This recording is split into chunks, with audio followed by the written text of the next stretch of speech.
I realized the Creator had given me something to do, and whether people understood that now didn't matter. I have to do this. This is my job. Here's my gift, and I can use it today. This is artist Rick Bartow, a small-town Oregon kid who would go on to have his work in the collections of over 100 museums across the country, including an installation in the garden of the White House. Bartow's work mirrored real life. It was raw, aggressive, dark, and emotional. I can spiral all around. I can do anything I want because it's my drawing. I started sort of making puppets and dolls look more like my drawings, which is pretty wild and scary. Yeah, it's definitely not something you just hand to your child and send them to bed in the dark. The beautiful and weird in his work came from sometimes a painful story. He was drafted during the Vietnam War and came back with PTSD. He struggled with addiction for nearly a decade. He says art saved him. We can't get rid of all of sin, but we don't have to participate.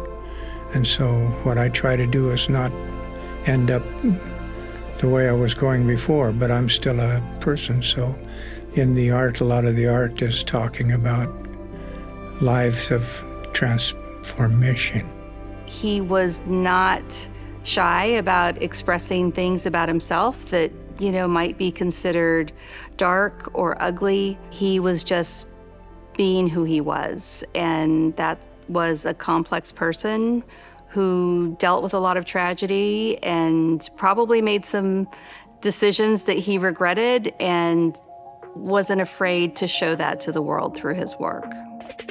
From the Gert Boyle Studio, I'm Jen Chavez, and this is The Evergreen, a podcast from OPB about the place you call home. Today, the story of Rick Bartow, an Oregon legend. And who better to talk about the Rick Bartow than OPB arts and culture producer Eric Slade, who just came out with a new documentary about him. I'm catching up with Eric right before he retires from OPB. I'm in the studio today with Eric Slade, who is a producer for Oregon Art Beat for about 36 more hours after this taping. We are so glad to get you in the door. Thank you so much, Eric, for everything and for being here. Thank you. Good to be here, Jen. I know that Rick Bartow is a big deal, not only here in the Northwest, but nationally. He is known as one of the best American artists. He was born in Newport, Oregon in 1946. His father was from the Mad River Band of the Wiyot tribe in Northern California. His mother was white. But becoming a successful artist almost didn't happen. He attended Western Oregon University, graduated with an art degree in 1969, and was going to go into making art, but he was drafted into the Vietnam War right away in that same year, right as soon as he graduated. And in the Vietnam War, he served as a teletype operator. When I was in the service, they wouldn't let me do art. So when we were rolling a cigarette in break, I would make sculptures with grass and dry grass and sticks and things and make shapes and then move out. Bartow was always finding ways to make art in the service. He was a musician, and he played music for soldiers in military hospitals. And that was a traumatic thing for him. He came back with what we today would call PTSD. I don't think they had that name back then, but that's what he was suffering from. And he had a lot of survivor guilt. He saw a lot of people dying in Vietnam. Bartow came back with a Bronze Star, a recognition of heroism. The only thing heroic that I know I ever did was play music for people who were sick and dying in horrible pain. So it was a tough period for him. He turned to alcohol, drugs, and as he says, he lost 10 years to his addiction. Then he decided to get sober. I ended up in AA through a friend that used to be, I used to be a bartender for him, and he took me to my first AA meeting. I did 18 years of that. And what was kind of his path out of that, including as an artist? Well, he did continue making work, even as difficult as that period was for him. He made work all the time. At the same time, he met this native elder from the Siletz tribe, which is fairly near to Newport, and he learned traditional practices like the sweat lodge, and it helped him reconnect with the natural world.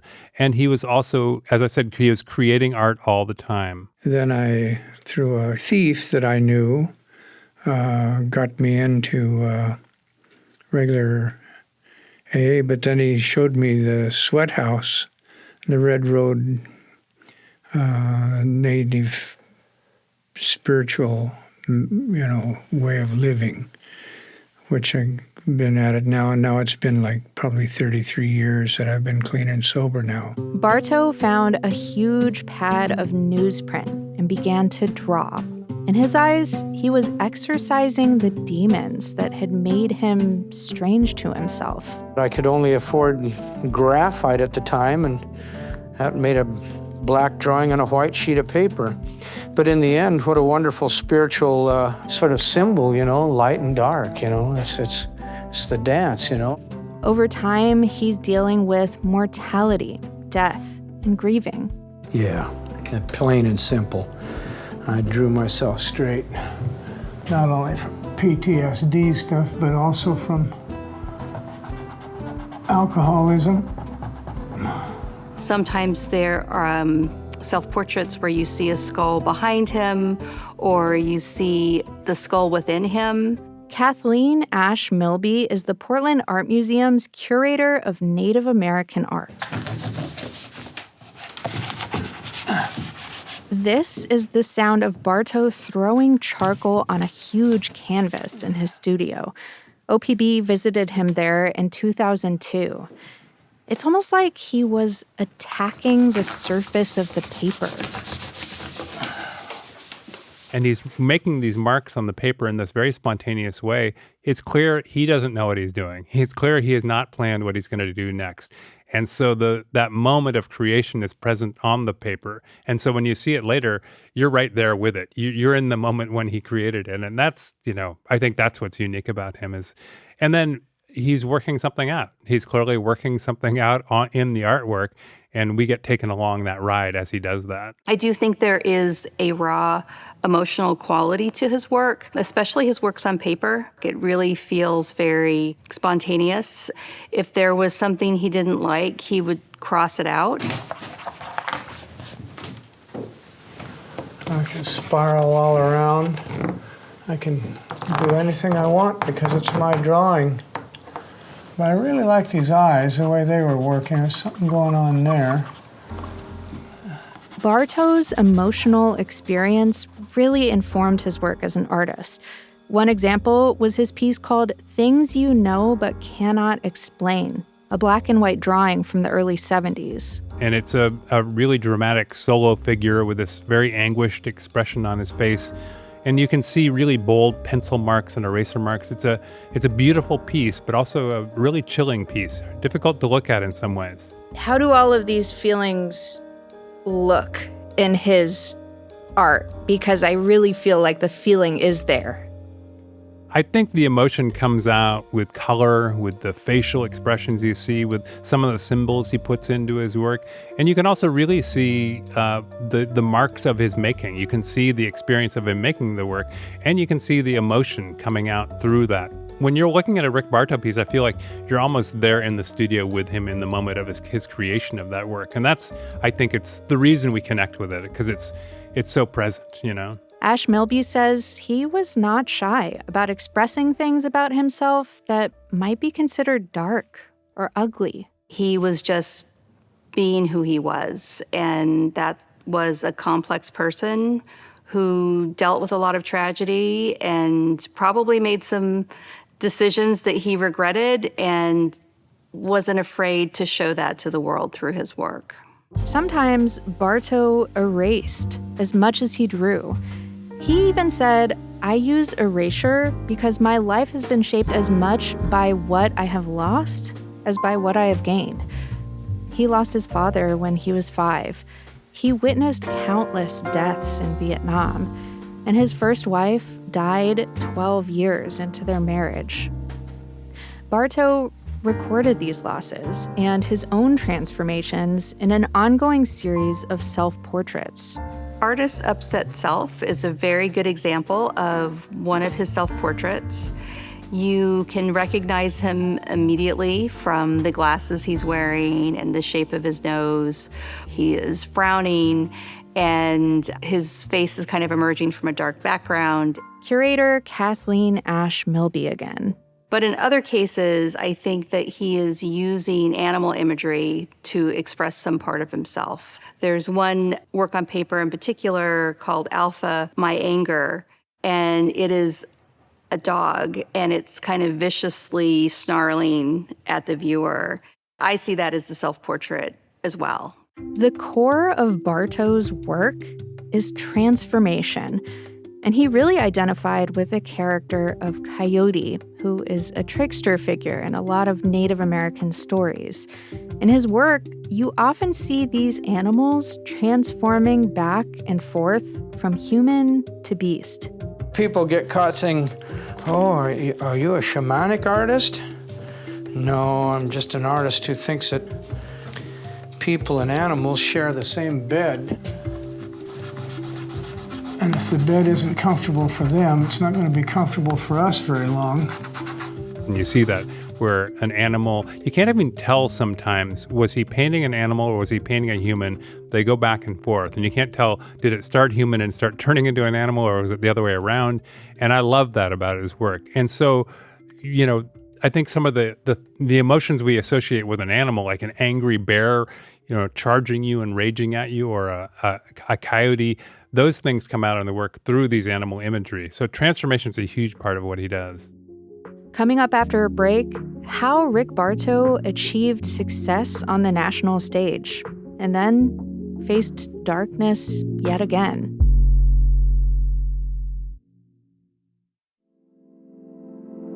Thanks for listening to The Evergreen, our podcast from OPB about the place you call home. If you like what you hear, subscribe to us on your favorite podcast app, and we'll bring you a new story about the lives of your neighbors every Monday morning.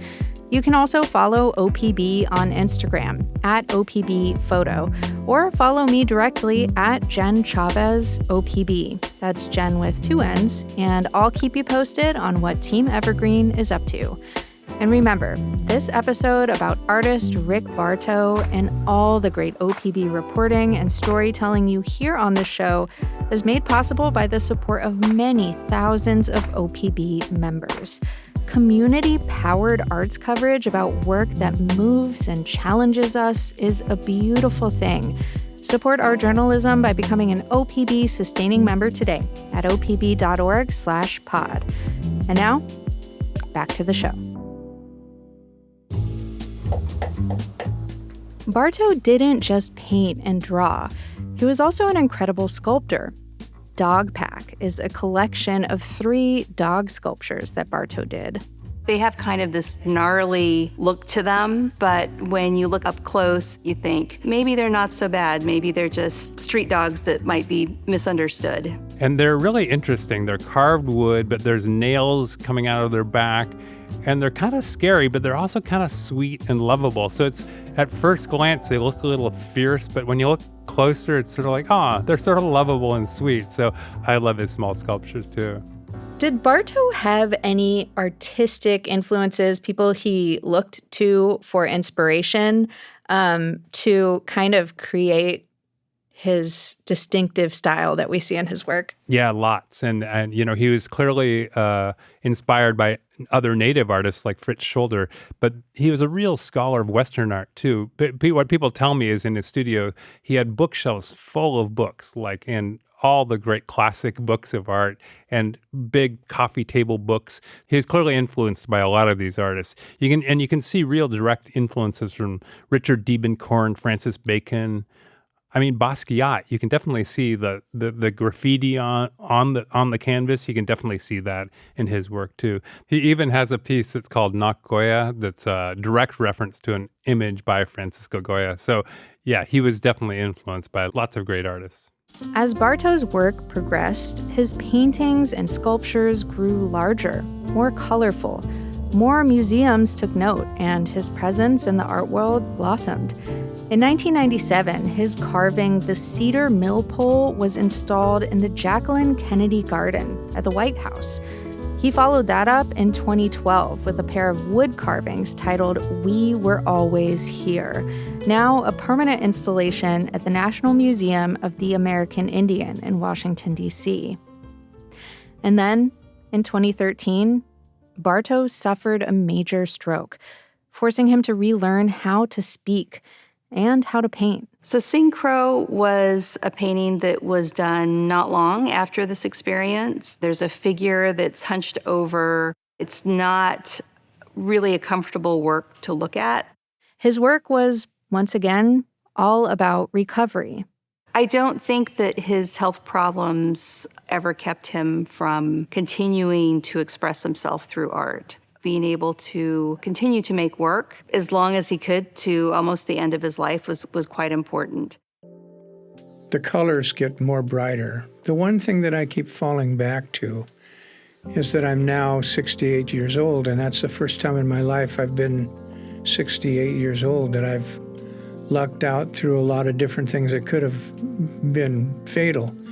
And here I am at 68. So a lot of questions that I have sometimes when I think about that is maybe it's the aging process too, as far as anything else. Because once again, the stroke is there, and for a while I couldn't talk. It'd make what I called yama yama, it was paraphasia.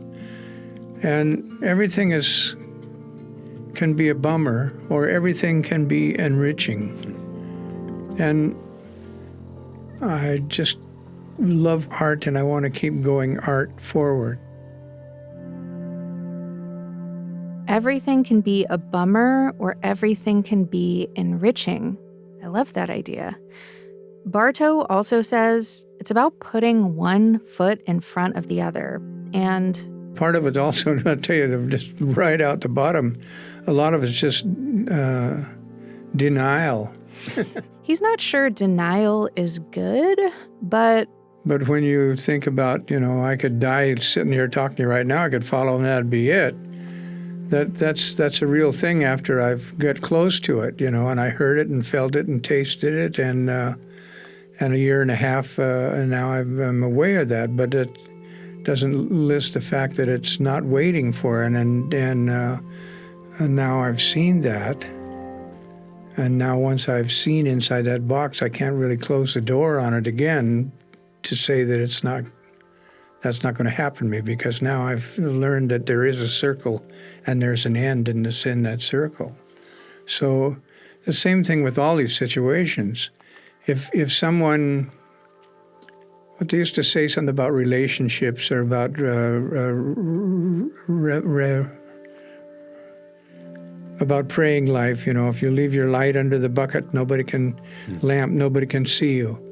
And so I found that, number one, a sense of horrible laughter, is a big pill,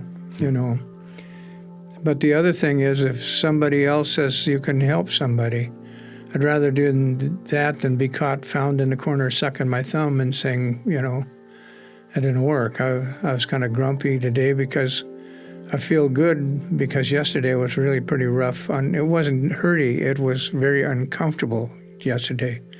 And my friend Karen Murphy, who was wheeling today because I couldn't see, and we talked with my gallerist, my agent, Charles Froelich. We're going to come here and do this. Said, okay, I can't see anyway, so I might as well take a ride. do you feel like he saw art, or he was able to access art as therapy, as like a therapeutic process of art making?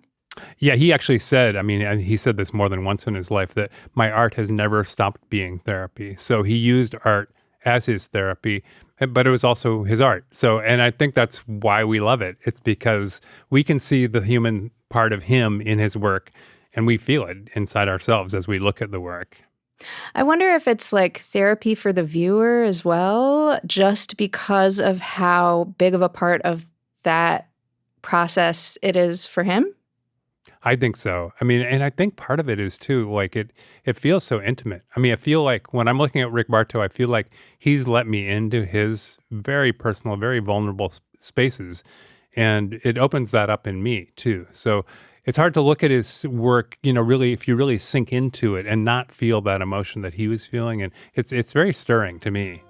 Bartow's health issues continued. And in 2016, he died of congestive heart failure. Since then, his stature in the art world has only increased. Major museums continue to acquire his work every year. In 2024, San Francisco's DeYoung Museum acquired The Magical Mind in Rural America.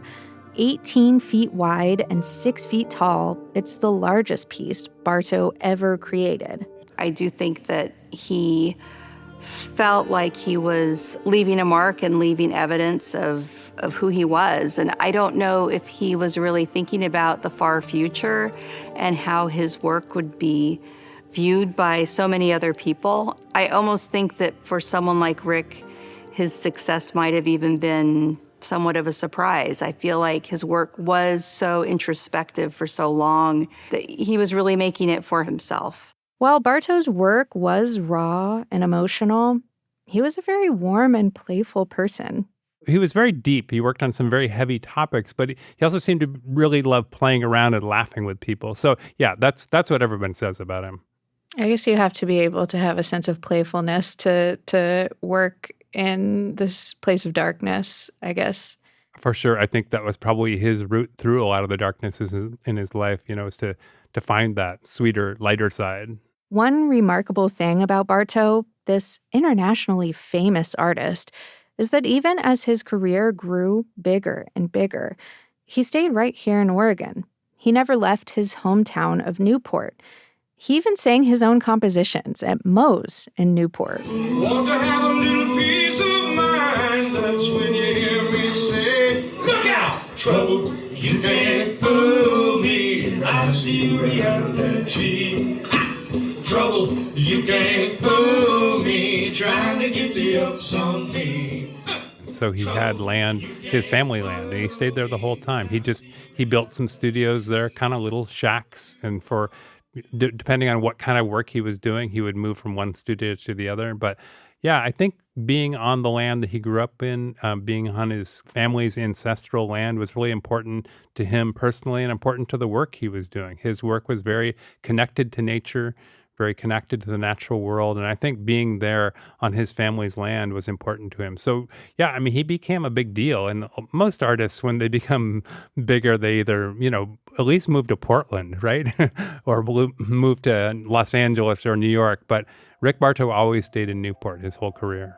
Suddenly I realized the Creator had given me something to do, and whether people understood that now didn't matter. I have to do this. This is my job. If I don't want to, I can turn my back and it'll go someplace else. You'll do it, or you'll do it, or you'll do it. Somebody else will do it. But if I want to, here's my gift, and I can use it today. Eric, thank you so much for being in the studio today and just for being a guest on the Evergreen multiple times over the course of our podcast. We're really going to miss you, and we appreciate you so much. So thank you. Thanks so much, Janet. I really enjoy our conversations, and I love being part of the Evergreen. You can watch Eric Slade's documentary about Rick Bartow at opb.org, or find the link to the doc in our show notes.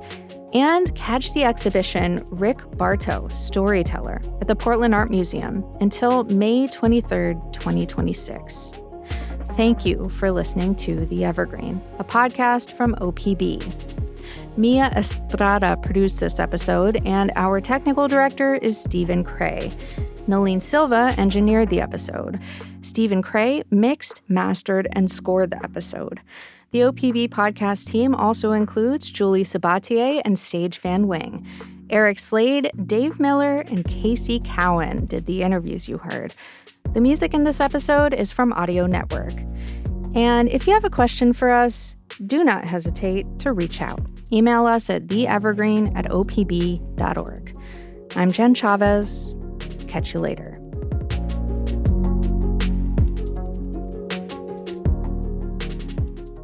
Oh my gosh, let's all cry right now. Yay!